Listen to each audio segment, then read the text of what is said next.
Stop sending the same messages over and over. You can automate replies, send any file, yes, even memes, and build full chat games. I'm not talking about basic copy-paste code.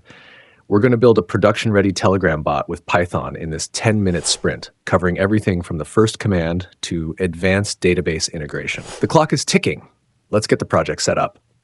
That starts with getting your bot token from the legendary BotFather. The core of any Python bot, the library, we're using python-telegram bot. Install it with one command. We import our essentials and instantiate the application object using our token.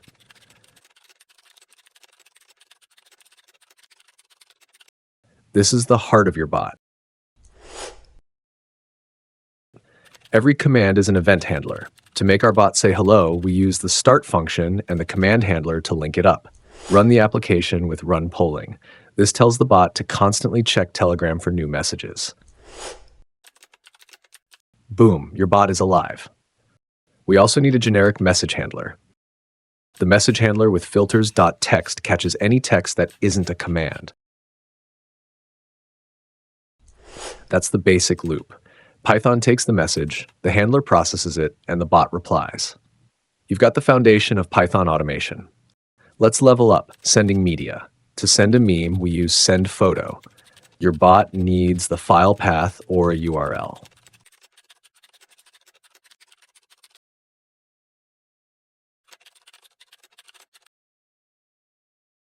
Sending more than a reply, always use the context object and its bot reference. The chat ID ensures the message goes to the right person.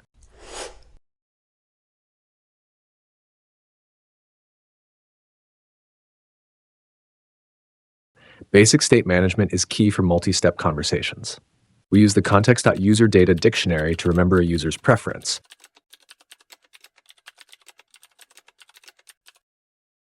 For example, if a user starts a settings command, we store that state.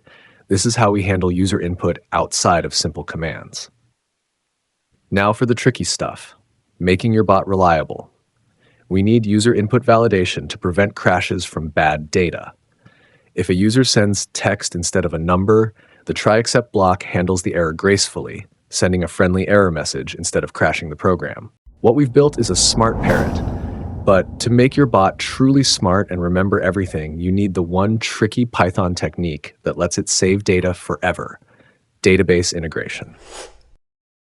We'll use SQLite, Python's built-in database, perfect for beginner projects. This is where we store user settings like their favorite meme. Now, when a user sets a preference, we don't just store it in memory. We use an SQL insert statement to save it to disk.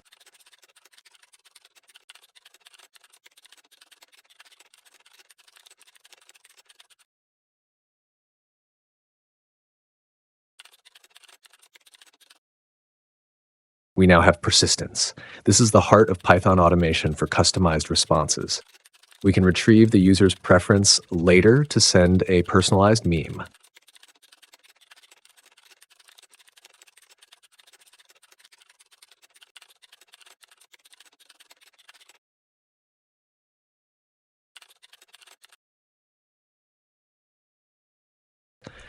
We've built the brain. Now we just need the cloud to run it 24/7. And we'll use the free platform Render to do just that. You've mastered the basics, but running a bot on your laptop isn't scalable. Real pros deploy to the cloud. To get your code ready for render, you need two small files. First, requirements.txt listing our one dependency, Python's Telegram bot. Second, the crucial Procfile. This file tells Render what command to execute to start your Python code. We're telling it to run our script as a worker. After pushing your code to GitHub, you simply link your repository on Render.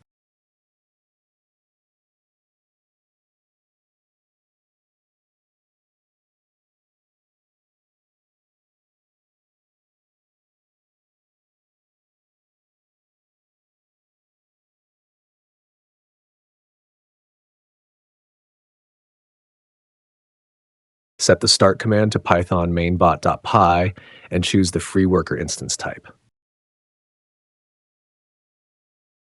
Crucially, we secure our token by never putting it directly into the public code. We add the token as an environment variable on the render dashboard. Render handles the build, uses run polling as a persistent background process, and your bot is now live, a fully deployed Python beginner project that runs 24/7 on the free tier. We did it. The Python you learned today can automate your entire digital life. Now that you know the framework, imagine the possibilities. Custom APIs, data scraping, even more complex Python automation. You've built the bot, now it's time to make it intelligent. We've laid the foundation, but the ultimate next step is integrating true AI. I've got 2 videos ready for you right now.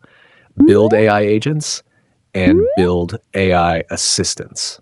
Click the video showing on screen or find the links in the description. It's the ultimate next step to turning your simple bot into a truly intelligent application.